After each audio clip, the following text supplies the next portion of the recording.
Hello, everyone, and welcome to the Irish Abroad Show. It's the usual host, myself, Paul Tierney, and I'm joined by Browne. How are we? Liverpool's quadruple hopes still intact going into the final month of the season?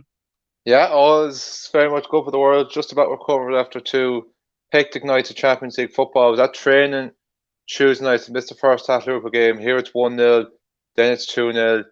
You panic a little bit. By the time you get back into the house, it's 2-1. Not long after that, it's 2-2, and normal service resumed. But I think anyone expecting Liverpool to breeze past Villarreal Tuesday night, I think was living in a wishful world. Villarreal in the Champions League semi-final for a reason. They're a damn good side with a lot of good players. They had two or three players with the Euros with Spain last year, Europa League champions. It mightn't be the greatest Juventus team ever, but they still went to Turin and battered them 3-0, overturned a Bayern Munich side who were a lot of people's favourites to go very, very deep in this tournament. So, and then last night was just kind of incredible. I think it was one of them moments that you could just really enjoy and appreciate as a neutral. Obviously, there was a little bit of invested interest given as a Liverpool fan. I am delighted with the outcome of that, just purely from the fact that I think it was going to be hard for Liverpool to beat Man City twice in a short space of time. I know Chelsea miraculously done it three times, actually towards the tail end of last season. But I just kind of felt as well. I feel like there's a bit of revenge for Liverpool, not just for 2018, but they did also knock us out last year. We might have been a weakened team, but we went out kind of tamely. So we feel like we've got a couple of scores to settle there. But by God, this Real Madrid team just has unbelievable character, fight, battle hardness, every kind of superlative you can think of, they have it. And for me, while Liverpool fans might be kind of happy and delighted, Real Madrid remind us in that comeback why they're far from going to be a soft touch in that final. They have players which most of their squad has three Champions League medals, some have four. For me, I think it's very much a 50-50 final. It promises to be a great one at the end of May, and hopefully by the time that comes around, Liverpool will be looking to complete the quadruple. You just have to hope as well with Man City that will last night's collapse have a psychological effect on the league. I don't think it will. If you remember a couple of years ago when they lost to Spurs in Champions League, it didn't affect them. Now, this is much cruder circumstances. They pretty much had 2 feet in the Champions League final and was taken away from them. So Sunday will tell a lot in terms of how they show up against Newcastle for their last four games this season. Yeah, definitely. I agree. Honestly, I think it's probably better you play Real Madrid now. I know they've been great. The way they've got through all the rounds has been remarkable. But I mean, using City just know how to play against each other. And I think the only thing that would give either team a slight edge is if a couple of first team players are missing, or in Pep's case, because he's done it in recent years, got a bit cocky and changed the Yeah. team around and lost his team the match. Well, not, it's harsh to say that, but I think you look at Chelsea's 3 wins over them last season, they were probably all Pep's fault, really, to be honest, particularly the Champions League final anyway, because he changed the team around and it didn't work. Last night they just imploded, and I actually saw a stat today that is like the amount of times they've had leads and they've let in 2 goals in quick succession or 3 goals in quick succession, or they've started a second leg or a first leg ahead and then they've dropped it, or they've started the first leg and they've conceded 3 goals in 20 minutes, like against Hughes a couple of seasons ago as well. So like it's kind of in in the psyche really for the last while anyway for them. But look, it should be an interesting final, probably a better final than two English teams, and I'm sure BT Sport won't Yeah. be as happy with that otherwise anyway, that's for sure. But Uh, look, we'll crack. yeah, What are we gonna yeah. say? I think even from that point of view, actually, BT actually kind of made it last night. That point as well, Steve McMahon. I think actually having two teams from two different countries final makes for a better spectacle because more often than not, I can't really remember many classic Champions League finals with two teams from the same country met each other because they know each other inside out and it's kind of like a chess match and they're afraid to give too much away. Where there's going to be a little bit more off the cuff stuff here because these two teams, yes, why they met last season, but Liverpool, like I said, had a lot of injuries. And in fairness, actually, Real Madrid had injuries and COVID issues as well going into the same tie. So there's still a big kind of novelty to it. And I also think another thing as well that would give Real Madrid a slight advantage is I'm not 100% sure what their status in the Copa del Rey is or where they're in the final or not. But if the league wrapped up, they can go very easy for the next 3 weeks, kind of cruise themselves, mind themselves. Any players, any little niggles can look after themselves. Liverpool have to go to the well 5 times between now and then with 4 league games and a cup final. Like so, look, they've managed it so well so far, but obviously as well, Real Madrid having a slightly older team as well, so probably the fact that they have that bit of a break Liverpool maybe, as they've shown so far, they can go every 3 to 4 days. Doesn't seem to affect them too much, given that there's a little bit more kind of younger age profile in their squad. Yeah, definitely. I think with the Copa del Rey, it's already been on, and Real Betis won it, and it wasn't against Real There you anyway. go. So There you yeah, go. so There you go. that's settled anyway. So we crack on anyway. So I'll start off with the Premier League on the weekend. So we start off with Shane Long. He's actually been getting a few starts the last few games. He got 65 minutes in Southampton's 2-1 defeat to Crystal Palace. Nathan Collins got another full 90 minutes in Burnley's brilliant comeback win against Yeah. Watford on Saturday, which gives them such a massive lifeline now. And I think he's been nominated for Player of the Month as well, which is He has fantastic. indeed, yeah. And Yeah, brilliant, get your votes fantastic. in there as well for anyone as well. It's up there on the Premier League social media's account. So make sure to do all you can to make sure that Nathan Collins wins the AFL Player of the Month. Unbelievable couple of weeks for him, really, hasn't it? And he's really, really grown and matured in that time. And Burnley's form has just taken off. Who would have thought that? Was it 2 weeks ago when they sacked Sean Dyche? You're thinking they were goners, but yeah, at this moment you can't see. At the moment, for me, the relegation battle is between Leeds and West Ham, or Leeds and Everton. Sorry. Yeah, yeah, definitely. I agree with you on that. But as you mentioned, Everton as well. Since we're talking about the relegation battle, they got a fantastic win over Chelsea on Sunday as well.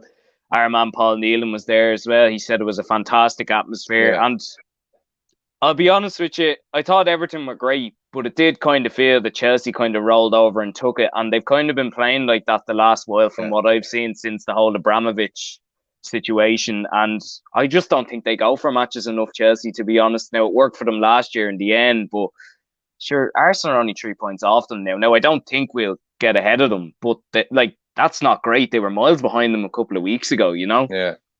Yeah, There's a good phrase that I could use to describe Chelsea, and I hope it won't come back to bite me in the arse Saturday week. But a bit like Man United, they just look like they're just down tools the rest of the season. They switched off. As you said, they haven't been the same since international break. Like, they got first game back, I know they made a couple of changes. They got stuck 4-1 by Brentford. Then the Real Madrid game was disappointing. Okay, fair enough. They've got to the FA Cup final. You'd still give them a good chance to go final against Liverpool because yeah, of their record against them. All three games have all actually ended draws. The only thing that's separating so far was the penalty shootout in the League Cup final. And they would feel they were a little bit hard done by in that League Cup final. hmm But yeah, they were very, very poor, very, very flat. And they've got themselves sucked in to a top four battle. Like, it's only just the other side of Christmas that we were talking about Chelsea being in a three-way title race. They've really just fallen off big time over the last couple of weeks. I still think they'll be grand. They'll still be fine for yeah, top four, but it's just disappointing considering I think how much the season at the start kind of promised them. As from an Everton point of view, kind of what we're mainly here to talk about because of Seamus Coleman. I was yeah. away in Brussels for the weekend, but I did see the first half of this game before I went to the airport. From what I've seen from that, he was brilliant. He was excellent. Got a couple of great blocks in and everything else like that. It was kind of a tame enough kind of first half. Once everything got the goal, obviously massive, massive moment, massive win for them because I think everyone had them pretty much written off after the Liverpool defeat. I don't actually think they played that awfully bad against Liverpool. I know they got a lot of stick, but I've seen Everton teams come to Anfield in better form and put up worse displays than that. In fairness, I'm like they had a certain job that day, and even when they went 1-0 behind, they did have a couple of moments that made Liverpool a little bit scared and probably should have had a penalty as well. But that's a huge, huge win, gives them huge momentum. And suddenly now, as I mentioned, okay, Burnley, they're definitely not out of it. Like, they are only 2 points over, but the way they're going, I can't see them being relegated. Is what the point I was trying to make earlier. hmm But Leeds, like, it's not like Leeds have even been in bad form until they got spanked 4-0 by Man City. They collected 11 points from the last 15 on offer, so they've been on a pretty good run. But suddenly now, Everton got that win. You look at their fixture list. Oh, it's starting to get a little bit kinder. You look at Leeds. They've got really two tough games come up against them. Then they obviously finished with the two nicer games against Brighton and Brentford. But we're saying Chelsea's a tough game. We're just talking about how bad Chelsea were on Sunday. So it's very 50-50 for me in that relegation battle. But a massive, massive win for Everton because the lads who I was watching the game were saying, "Oh, a point here wouldn't be a bad result for Everton." Like, no, this stage of the season, they've got to get 3 points. It's gone out the window. It doesn't matter who the opposition are. Time is against you. The clock is ticking. And fair play to them. It's a huge, huge win. And like I said, if they can pull it off, I think they'll just kind of want to just forget about this season from the sense of like, right, we survived. Not okay. It's great, brilliant relief, but like, we know we should be doing a hell of a lot better than this. Yeah, definitely. I think I forgot to mention Seamus Coleman as well. Yeah, he was brilliant. And you even think at the moment with Azpilicueta, I don't know if you saw that, but Azpilicueta's been kicking off the last few weeks in different ways, and Coleman just went over and shut him up, Oh, basically. I Just seen like, that. give Was it, that when he went yeah, over and yeah. pushed him over in the first half? Yeah. Yeah, yeah. Just give it up. Like, listen, I have a lot of respect for Azpilicueta, and I mean, he's got some fitness levels, and he's never injured, and he's been brilliant since he's joined. But the last couple of weeks, I think the head's gone a bit, and I don't know if he's going to stay on or not. I think I heard something about him signing a contract. I don't know whether they're allowed to or not. But like, honestly, it's just ridiculous carry on. He was fighting with the fans against Arsenal a few weeks ago as Yeah. well. To be fair, I think the fans actually started on him. But look, anyway, we move on. Fantastic result for Everton. Should be a great end to the season with three things still on offer as well, with title race, top four, and relegation still to be decided.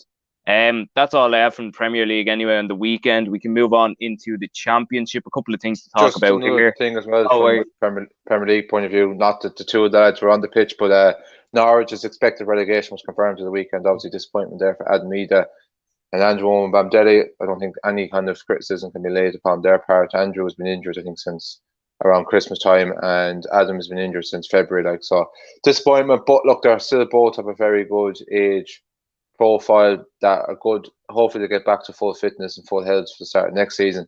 That I don't think a full season of second tier football will do any harm to their development. Just from an Irish kind of point of view, like it's just it's not you're good kind of enough. nearly like you're nearly even like if you're an Norwich fan now, you're kind of like, is there even any point in could we just finish seventh next season? Yeah, Because yeah, it's just kind of like they've been up now twice. And on both occasions, let's be honest, they've been relegated pretty handsomely, and they've yeah. changed their manager this time around as well. Still didn't make any difference. Like it's going to be very interesting to see what Fulham are going to be like next season. You would give them a little bit of a discount last season. The playoff final was 4 weeks before the new season, obviously with the run in with COVID. They've got a full window now, like, and you would expect to add a bit of firepower. It'd be interesting to see, but yeah, Norwich. There was one stage there they got themselves out of the bottom three in January. They bet Watford 3-0 on the back of beating Everton 2-1 the previous week. I think they've only won one game since. That was against Burnley a couple of weeks ago. Never kicked on from that momentum. No, definitely not. I think Adamida getting injured was actually really, really Yeah, it bad was. timing for Yeah, him. Yeah, I thought he was doing brilliant and he was setting yeah, up a lot of stuff for. I mean, you look at Timu Puki, okay, he's not the most agile, the most run around and do whatever footballer, but he does get goals, and if you feed him, he will score. And I mean, Adamida got a couple of assists before he got injured, and I thought Norwich were playing quite well when he was in the side. But look, listen, they have to go at it again. They probably will finish in the top six at least next year, and they're just gonna have to buy better next time. That's all you have to say, because and give the younger lads a chance. Hopefully, the two lads will be involved. I'm sure they will be, but not good enough really. You have to say that, and hopefully we don't see the same with Fulham as well, because you want these teams fighting to stay yeah. up.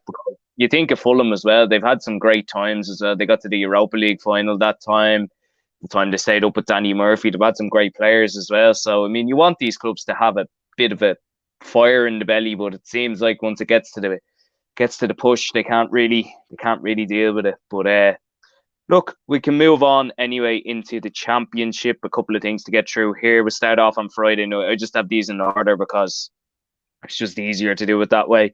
Conor Ronen came on and scored his first touch. Lovely goal if you haven't seen that, by the way, folks. As Sheffield United beat QPR 3-1, giving themselves a real good chance of guaranteeing the playoffs now as well. Still one game to go, but more than likely they'll be in.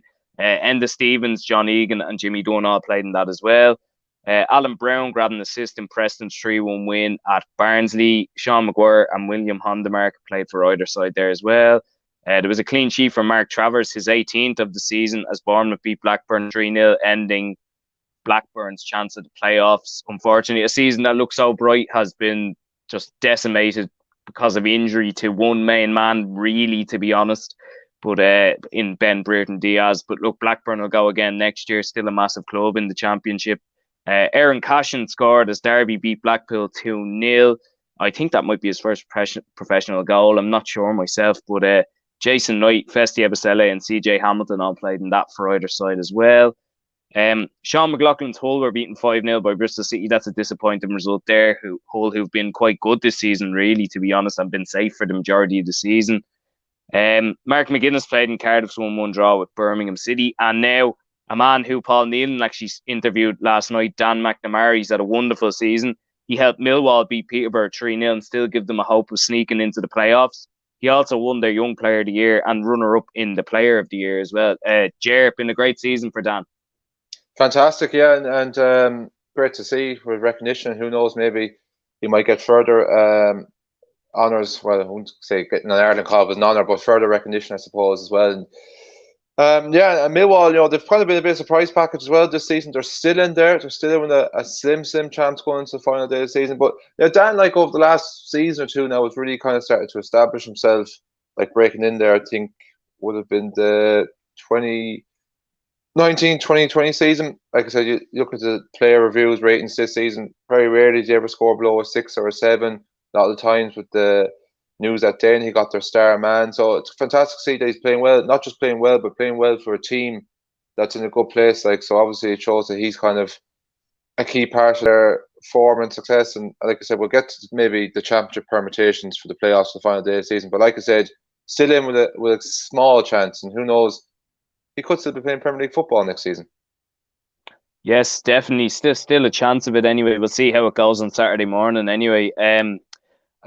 I'll just say as well, if you do want to watch that interview with Dan, it is available on our YouTube channel now. So do have a look at that. Very interesting interview for a very, very promising up and coming young talent.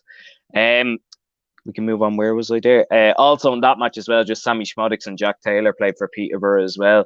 Michael Obafemi got another goal, and Swansea were 1-0 up in this, but Forest came back like they were flying, and they beat Swansea 5-1 in the end. Unfortunately, Cyrus Christie did score an own goal in that game as well, and Ryan Manning played also for the Swans. We'll come to Nottingham Forest in a minute, obviously, because I was wrong in the end, but I did nearly get it right. I did nearly get it fairness, right.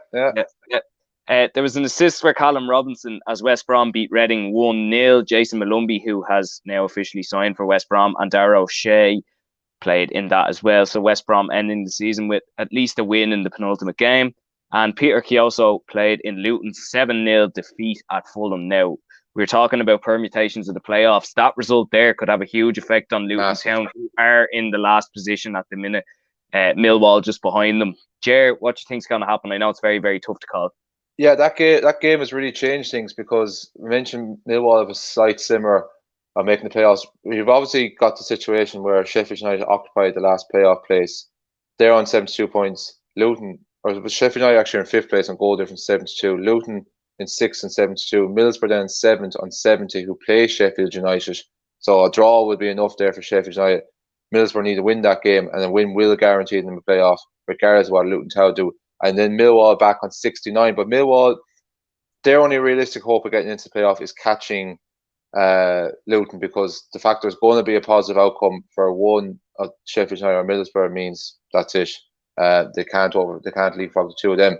But as I mentioned, that game has changed things. Because of that game now, Millwall have a better goal difference. They have a 2-goal better goal difference. They're +9 compared to Luton's +7. So it's been half like by that defeat. So if they were to lose Luton to Reading, who've ended the season very strong, albeit Luton are at home.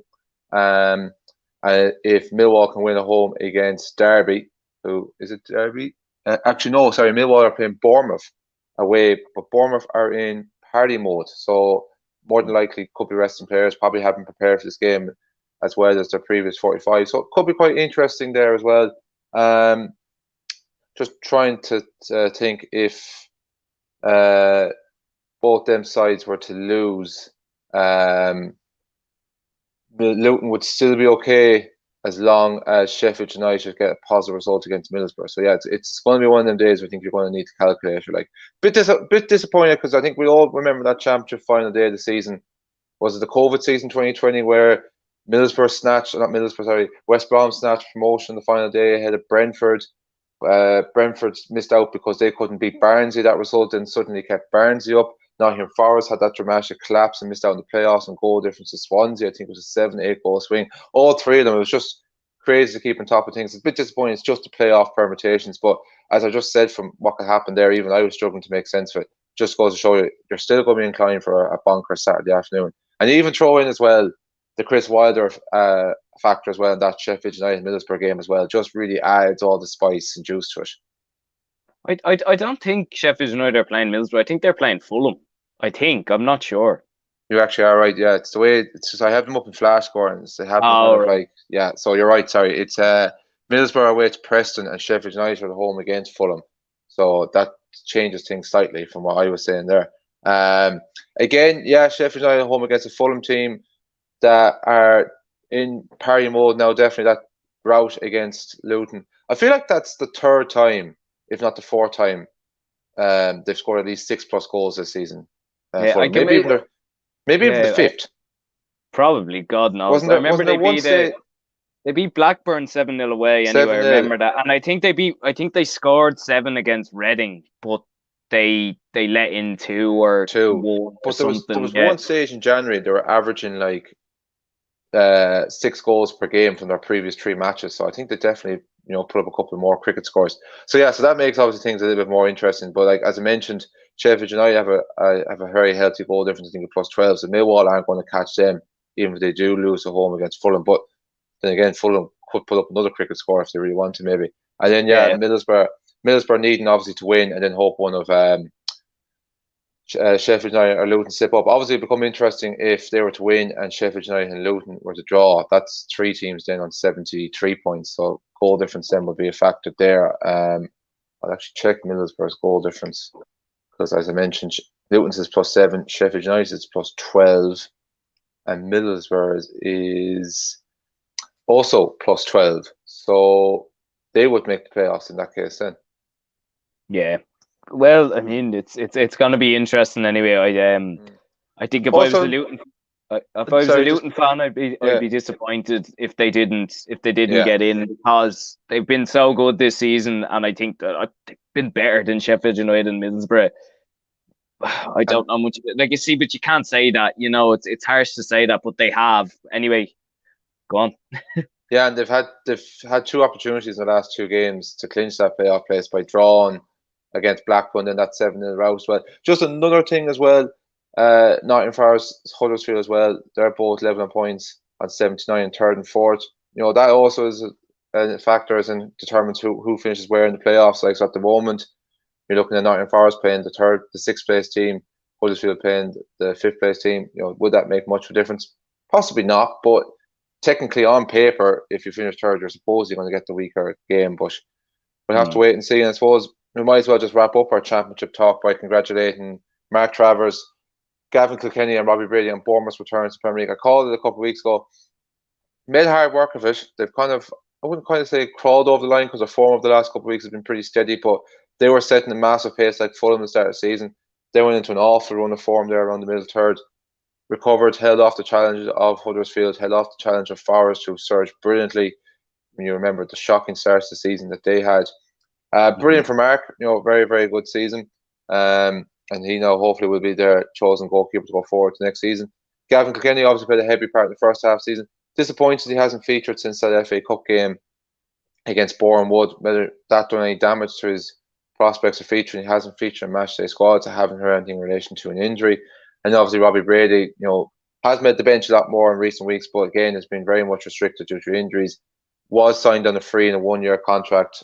I think Gavin Kilkenny will be definitely part of their pre-season plans, whether what they decide then come to start the season, whether they'll loan them, put them in the Premier League squad. But I don't think Robbie Brady will be part of their plans for next season. Yeah, we have to wait and see. But yeah, congratulations to Bournemouth and Mark, who's had a great season. I just saw Paul put a post up the other day. He's had 44 appearances, 44 starts. He conceded 39 goals and there was 19 clean sheets, which I mean that's fantastic going for Mark, who has been criticised after the performance against Serbia. Now, listen, wasn't all his fault, but look, he's got himself back, and hopefully he does start Yeah, the season anyway as Bournemouth's #1, because he was unlucky not to get in. I know Ramsdale did get in, obviously, and look how well he's done now the last while. But Mark was unlucky when he did get in this time anyway. And look, congratulations to them. I thought I might have been right with Nottingham Forest. I was very, very close, but They look, can still do it from the playoffs. it's not that I want them to go up. It was just the way I was looking at the fixtures. Yeah, yeah. I don't really. I know they're a massive club, and I'd like to see them go up. But I mean, whoever wins the playoffs, it's always dramatic anyway. So, and that's what you want to see. That's why people love the playoffs anyway. Um, yeah, that's grand. We can wrap up championship talk there anyway. Congratulations to Bournemouth once again. Now a busy Saturday morning in League One as well. We'll start off with Wigan and Will Keane. He got two once off a James McLean assist as Wigan won League One, and he took the top score in the regular season with 26 goals. So that's fantastic going for Will and fantastic for Wigan as well. We go down from Wigan to Rotherham, who finished second. Georgie Kelly scored off a Chiedozie Ogbeni pass on I think it was his debut as well, as Rotherham were promoted and relegated Gillingham in the process. So two fantastic results with a load of Irish lads involved as well, Jer. Yeah, brilliant to see. Obviously, I don't think there would have been a loser either way in this promotion hunt in League One. Like, obviously, disappointment then when we think of Doncaster, not Doncaster, NK Dons, the team to miss out, and obviously their trio of Irish players as well. So there was always going to be good Irish stories to tell us. Hopefully, NK Dons can do the business in the playoffs. It can be very hard to pick it up when you've tried so hard and pushed so hard for automatic promotion and just missed out, and you have to go again, like, to get the motivation levels. But hopefully they can do it, and it'd be brilliant to have a couple more Irish lads in the championship next season. Yeah, the stuff of dreams really for George Kelly to score in his debut and everything else like that. Talk about making an instant impact, making himself an instant cold hero with the fans and hitting the ground running. Will be interesting to see, like, will he be part of their plans for championship next season? Will be interesting to see, because it's not like he can turn around and say, well, I had a good run of things in League One to kind of test myself out, like. So it'll be interesting to see what happens there. Chiedozie Ogbeni, what a kind of season it has been for him, because he struggled to get into the Rotherham team at the start of the season. It was probably actually his performances from Ireland, I would say, that played a big part in that. Because even after he scored in Baku, he was still struggling to get into the team. It wasn't really until the November break that he started to get that break into the team, and hasn't looked back since. He's taken both opportunities. We always kind of felt he's going to the championship next season anyway, so it would be interesting to see whether that had been a Rotherham shirt or not. And brilliant as well for the quadruple of Irish lads at Wigan as well, and Glenn Reid, Jamie McGrath, James McLean, and Will Keane. And obviously Will Keane signing off by getting the golden boot. But it just does ask one question. But first and foremost, congratulations on James McLean making the team of the season. But how did Will Keane not make it? I think is a bonkers decision. But we know there's a couple of head scratchers that didn't make much sense in that League One team this season. Yeah, definitely. I think that does seem to happen a lot. The top scorer doesn't get in now, Yeah. or someone who does be in and around it doesn't get. Like, you look at Danny Mandrew last year in the League of Ireland one, 15 goals, 10 assists, nowhere near it. You know what I mean? Which I think is extremely unfair, really, to be honest. But look, yeah, I mean, I don't know what to make of it. But sure, look, who's picking it? You don't know who's picking it, really, do you? Anyway, the couple of other things, like you mentioned, MK Dons, Troy Parrott, Connor Coventry, and Warren O'Hara all helped MK Dons reach the playoffs with a 5-0 win over Plymouth, who missed out because of this. And I think their first leg is tonight against Wycombe, and obviously it's on Sky Sports. So if you don't fancy watching the Europa League or the Conference League semi-finals, that is also live as well. Daryl Horgan also playing for Wycombe too, so that'd be an interesting watch. Luke McNally and Meepo DeBecco played in Oxford's 1-1 draw with Doncaster. Doncaster are relegated now. Meepo won't be there, or maybe he might go back next season. We don't know, but he won't be there. Doncaster are relegated as well. Ronan Curtis grabbed an assist, but Portsmouth were beaten 4-1 by Sheffield Wednesday, another team who got into the playoffs. Gavin Bazunu won their Player of the Year and their Players' Player of the Year. Well deserved, by the way. Has had a fantastic couple of years. Sean Raggett, Marcus Harness, and Aidan O'Brien also played in that as well for Pompey. Keane Hayes got an assist in Bolton's 4-2 win over Fleetwood. He was playing for Fleetwood. Fleetwood did stay up in the end, so that's good for Keane and good for Fleetwood. And John O'Sullivan scored as Accrington Stanley relegated AFC Wimbledon. It was a 4-3 win for Accrington Stanley there. So that is all I have from League One. Obviously, Sunderland and Sheffield Wednesday is the other semi-final there. So 4 clubs who've been in and around the championship the last while as well. Should be an interesting race to get there again. Somewhat of a yeah, heavyweight tie, you could say, in the Sheffield United Sunderland, in the case of their two clubs with Premier League history. Obviously, Sunderland a lot more recent, but Sheffield Wednesday were very much a mainstay there in the 1990s. So yeah, it'd be interesting. I would probably go with Sheffield Wednesday. I just have that feeling Yeah, they might do it. Like I said, they came in through the back door, sneaked the last spot. They've been pretty solid, consistent form all season. NK Dongs, as I touched on, it's gonna be hard to get them going. Whereas Wycombe and Sunderland were really kind of a little bit of a Jekyll and Hyde, weren't they? Kind of throughout the course mm. of the season, especially with Sunderland, you just don't know what you're going to get. I think this is now their third time in 4 years to make the playoffs, so their fans will be very much hoping it's a case of third time lucky. Yeah, definitely. I think with Sunderland as well, it's they ended the season well. Now, to be fair, they Yeah, had they a bit of did. a Yeah, blip towards the middle, which lost them automatic. But I'd agree with you on Sheffield Wednesday. I think they've been every time you look at them, they're winning, and they're winning by a couple of goals as well. So that's got to be taken into account as well. Um, we move on into League Two. It's actually the most I've ever got from League Two now, to be honest, which is great with one more week left. Uh, Aaron Drinnan, he got his 13th goal of the season as Leighton Orient beat Crawley 2-0. Will Ferry played in that as well for Crawley.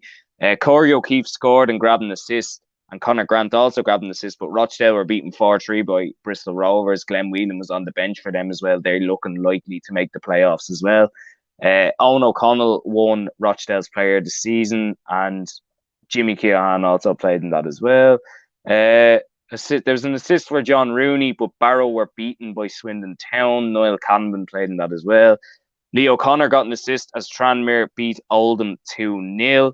And in a live game on Bank Holiday Monday, Stephen McLaughlin scored twice, one being a free kick, the other being a penalty, but Mansfield drew 2-2 with Salford City, ending the class of 92's chance of getting into the playoffs and getting the team into third division, as well as having won in the Premier League as well. And Paddy Madden did score for. Now this is the conference, obviously. Paddy Madden did score. Stockport beat Chesterfield 1-0. They are playing Wrexham on Sunday, which is basically a battle for top spot, really. And he was going to get that one automatic spot in the National League. So if you fancy watching some fifth tier football from England on Sunday morning, it's on BT Sport. And they probably won't be as biased there as they usually are in their Champions League coverage. So hopefully, because it's getting a bit ridiculous at this stage. We can move on into Scotland. just Conor actually, Ronen. Oh yeah, go on. before you finish up, Paul, I was just looking at the League Two table here, and I'm not going to lie, I haven't followed this league particularly closely this season, apart from just looking out for the Irish involvement. It's going to be an absolutely bonkers final day of the season. So obviously, Exeter and Forest Green are both up. They're still going to fight for who claims the title. Advantage Exeter, they're a point ahead of Forest Green going to the final day of the season. Obviously, there's three automatic promotion spots in League Two. Northampton currently occupy that over Glen Whelan's Bristol Rovers on goal difference. But then you have Mansfield in fifth and 76 points still in the shout. Port Vale in sixth on 75 points, not out of the woods yet either. And even as far down as seventh, Swindon Town 74 points, who occupy the last playoff place. They're still in with a shout of making as well, but they'll need a win and need the other respective teams that I mentioned all to lose and then a goal difference swing. But even the last two teams I mentioned there, Port Vale and Swindon, still, however, small glimmer of hopes of automatic promotion. If they're not careful, they could still end up missing out on the playoffs. You've got Sutton in eighth on 73 points and Tranmere in ninth and 72 points, who will be hoping to take advantage of any slip-ups there. So I think it's a 3 p.m. kickoff on Saturday for the final day of League One. Or it could actually be 5:30. I'll check here now. I think it's 3 o'clock. Yeah. It is 3 o'clock. I'm not sure if any of these games are on TV, but by God, if you're at nothing else on Saturday afternoon, stick yourself down in front of your next Saturday, because I think League Two is going to be bonkers. Obviously, as we know, for quite a while, the relegation permutations have been long sorted, with Scunthorpe and Oldham will be playing National League football next season. Yeah, Oldham an absolute disaster as well. What's going Yeah, on they have there? been for a long time. Like, Yeah, and the first ever team to play in the Premier League to get relegated to the fifth tier. So, look, hopefully they can bounce back. I don't think they will. I think they're in too much of a state, but hopefully they can bounce back at the first chance. But going to be extremely difficult. That league is an absolute slog. Um, we can move on into Scotland anyway. So we start off with Conor Ronen. He won St. Mirren's Player of the Season. I think he did anyway, yeah, as they beat St. Johnstone 1-0. Joe Shaughnessy and Conor McCarthy played in that as well. Fair play to Conor. He's only on loan as well from Wolves, isn't he? So that's a great achievement anyway. And he's been brilliant since he's gone up there and has been seen on the telly as well, which is great to see.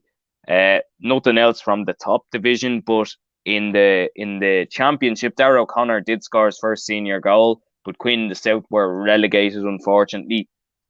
So a bad end. I know he's only on loan, but he did seem to be doing quite well, and they were unlucky not to win. Was it the Challenge Cup thing? The Iron Brew Challenge Cup thing they have? It's like the Johnson's Paint Trophy for the Yeah. lower teams in Scotland. I think they got beaten by Wraith Rovers or something in the final. So unlucky there not to pick up a piece of silverware. But unfortunately, Queen of the South relegated. Rory Payton playing for them as well. There was an assist for Luke O'Connell as Queen's Park drew 1-1 with Falkirk. That well, they were already guaranteed the playoffs there. I think they drew 0-0 with Dunfermline last night, so another leg to go on that anyway. And there was an assist for Connor Salmon as Alloa ended the season with a 4-1 win over Montrose. So that's all I have from Scotland. We can move on into Europe. Just also, sorry, Paul, on on. Scotland. Obviously, of course, Celtic missed the opportunity to pretty much all but wrap up the title in drawing 1-1 with Rangers. Again, only seen the end of this game, but by God, they actually were clinging on for dear life towards the end. Rangers, probably should have won it. If they had it, would have opened up the title race a little bit more interesting. But yeah, Celtic could potentially clinch the title this weekend if they can better Rangers' result. Celtic are home to Hearts on Saturday, and Rangers obviously have to wait till Sunday to play, and they're also up against Dundee United. Of course, they don't play till Sunday because of their Europa League involvement tonight. But yeah, so who knows? Maybe James McCarthy and Liam Scales might end up picking up Winners' League medals quite soon. Yeah, and a deserved one as well. I think Celtic have been very, very good in the league, particularly in the second half of the season. And Rangers kind of took their eye off the ball a lot of the time. But I agree with you; they should have won on Sunday. Yeah, Your man Fashion Sakala had a brilliant chance, and he hit the post when he should have buried it. But yeah, go on. yeah, I think probably the defining moments of the Scottish season will probably be the two games that Celtic won most recently. The game they're back at the start of February, and the game there at the start of April. There's 6 points between them. Celtic have taken so far six out of the Celtics. Sorry, took 6 more points than Rangers this season from their 4 games. So that is ultimately what's proven to be the difference. Yeah, definitely, and it says it on the table as well. So the table doesn't lie, as they say. Yeah. We move on into Europe now. I actually forgot Zach Elbazetti this week, so I'm not sure what he did in Sweden. But Josh I can Cullen be did. checking that while you're reading out the rest. Yeah. So I've only got Josh Cullen anyway. He got the full 90 minutes as Anderlecht drew 0-0 with Club Bruges, and I did look for what's his name, Graham Carey, but he didn't feature at all as CSK Sofia were beaten 5-0 by Ludogorets. So probably the best he didn't feature in that, to be honest. That's all I have from Europe. Did you grab Elbazetti there, or are you still getting Just getting it up now. Actually, interesting. I was actually in Brussels on Sunday when that Anderlecht Club Brugge game was taking place, but it wasn't until 6:30 local time. Our flight was at 8:10. So unfortunately, didn't schedule in to see that game. But it's pity it wasn't earlier in the weekend. I would have actually liked to have gone to it, but then again, going by the sound things there, it doesn't sound like I missed much. No. AIK, they won 2-0 anyway away from home against Sons of Val and Sac. The moment of truth. Sac played in this game. All right, I'm just trying to see the minutes.